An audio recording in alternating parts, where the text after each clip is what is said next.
Bonjour à tous, aujourd'hui nouvelle vidéo qui fait suite à celle que j'ai postée il y a quelques jours qui portait sur la fabrication de A à Z de cette batterie.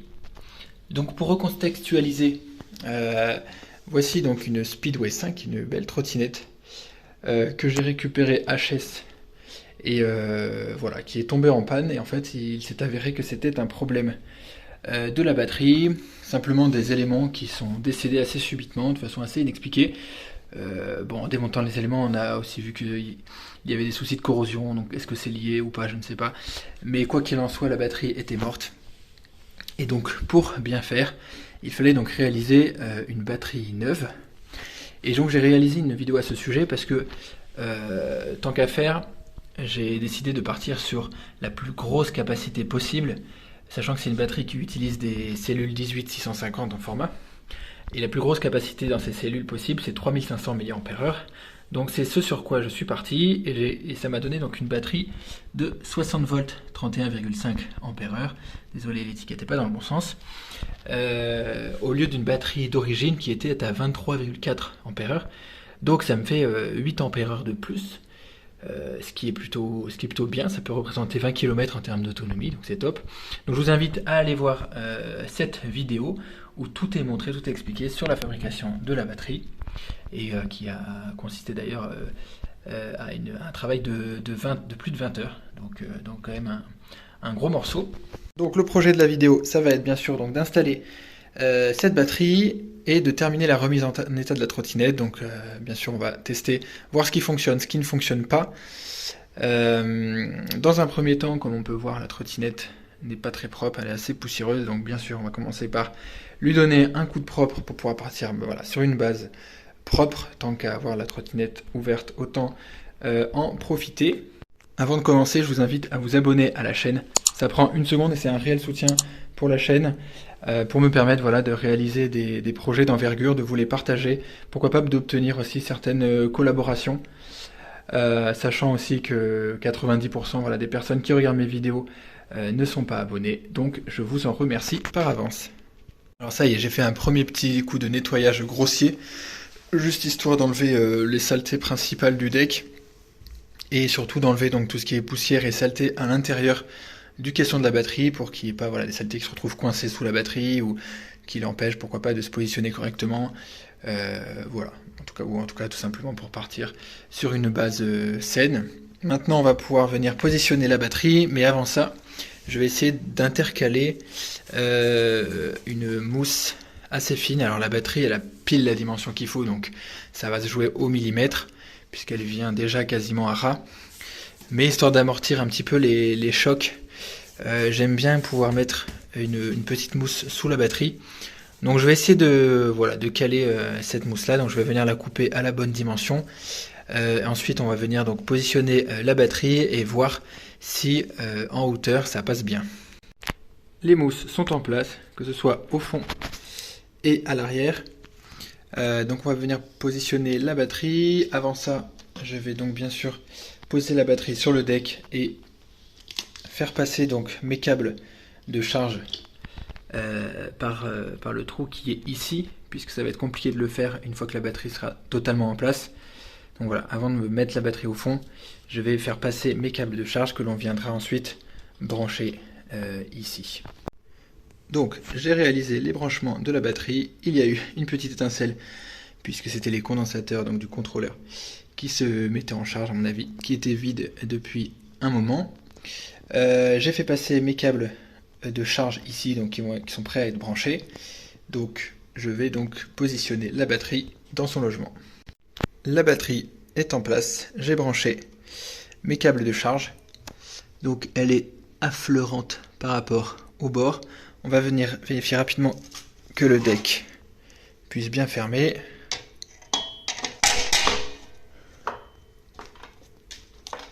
Ok, pas de souci.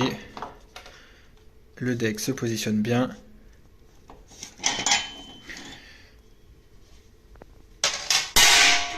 Ce qui est sûr, c'est que la batterie au moins ne pourra pas bouger à l'intérieur et ne pourra pas venir sauter dans son espace.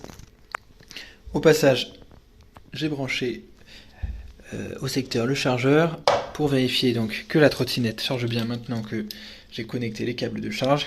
Donc je vais venir connecter la trottinette au chargeur.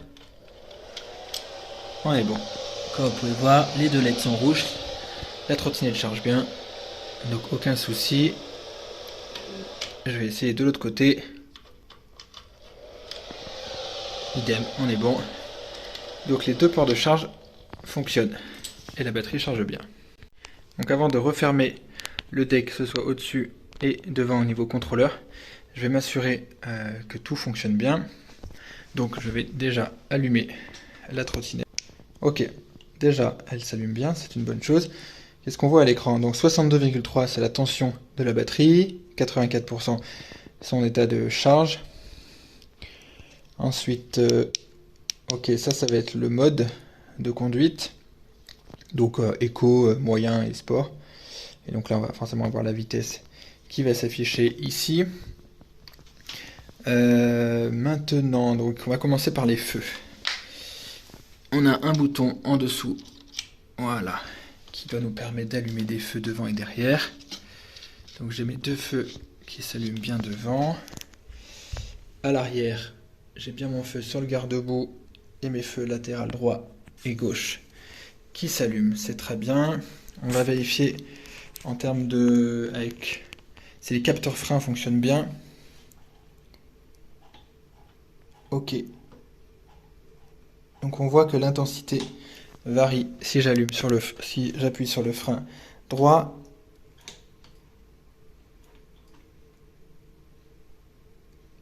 Ok, en fait on a une ribambelle de LED qui vient s'allumer.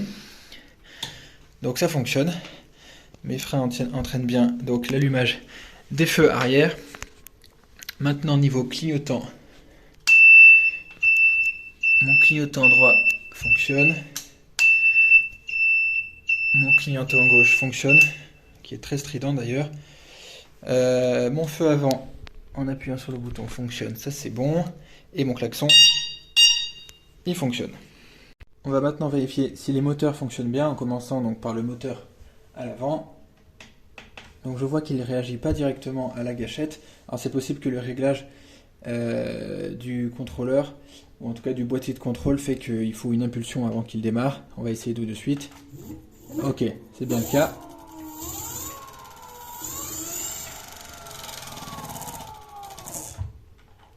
Ok. Bon, alors le moteur répond bien. J'ai l'impression qu'au freinage, il est mou. Il y aura peut-être un réglage frein à faire.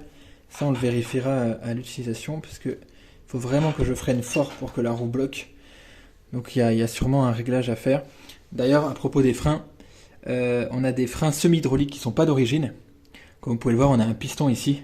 Donc on a la transmission qui se fait par câble, et en fait, derrière, le bras vient actionner un piston, et après c'est un système hydraulique qui vient faire serrer les plaquettes de frein.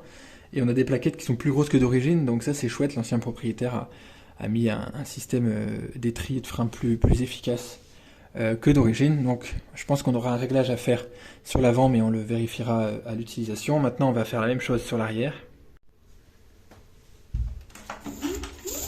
Donc à l'arrière, pareil, on a besoin d'une impulsion pour le lancer.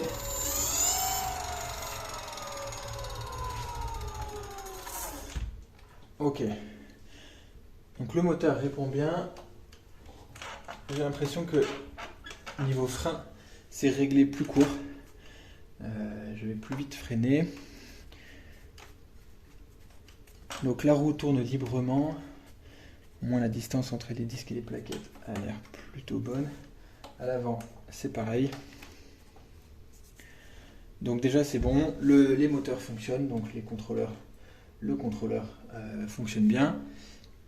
Enfin, on va devoir vérifier ça à l'utilisation, parce que c'est une chose de faire tourner les moteurs à vide, et c'est une autre chose évidemment de les faire tourner avec une contrainte, et donc de leur demander une certaine intensité.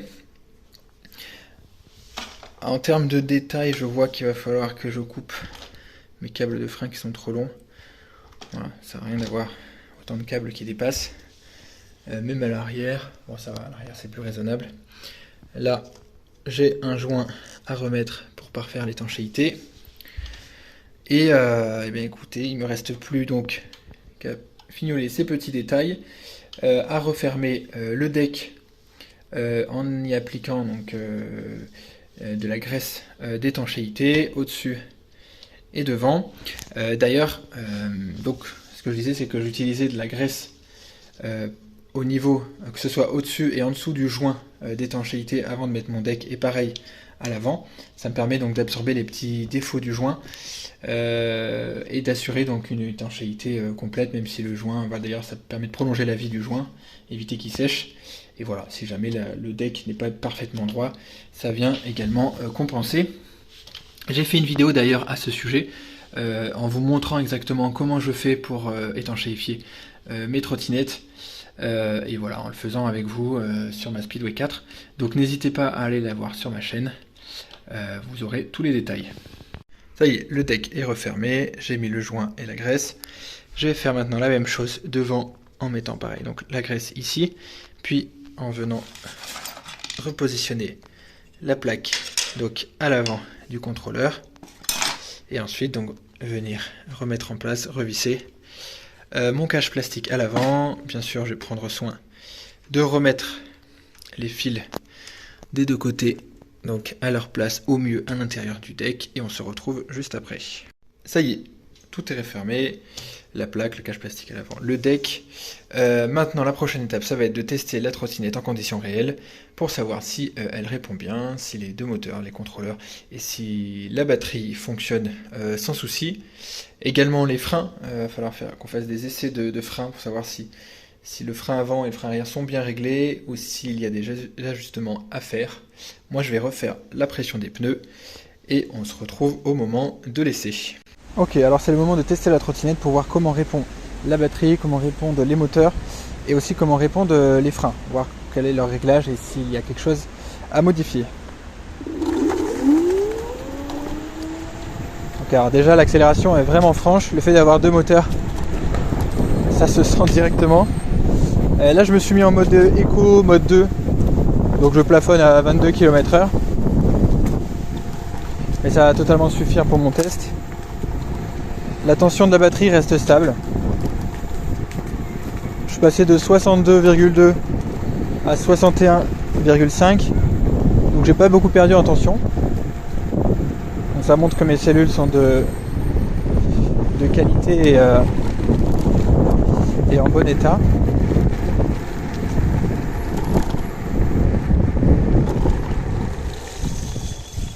Ok. Niveau frein, je vais vérifier, l'arrière me semble bon, l'avant me semble trop souple. Avant de pouvoir aller chercher le freinage maximal sur l'avant, il faut vraiment que j'écrase ma poignée, donc je pense qu'il va falloir que je le resserre. Je vais essayer de freiner que sur l'avant. Ouais, ça met du temps à s'arrêter quand même. Il faut que je resserre mon frein avant, ça c'est sûr. Je vais faire un test sur l'arrière. Allez, l'arrière est mieux. Je peux pas beaucoup mettre plus sur l'arrière, parce que comme tout véhicule, c'est l'avant qui freine le plus. C'est là où se reporte le poids lorsqu'on est en ralentissement ou en freinage. 70% du frein doit se met sur l'avant. Mais là, clairement, je freine mieux avec l'arrière que l'avant, ce qui devrait être l'inverse. Donc je vais devoir resserrer l'avant.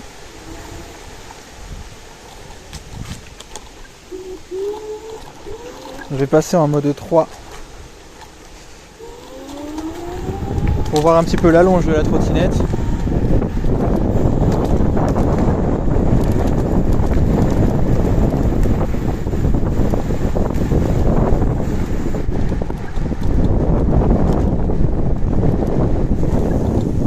Ok, je suis toujours en mode éco, donc c'est normal qu'elle aille pas plus vite.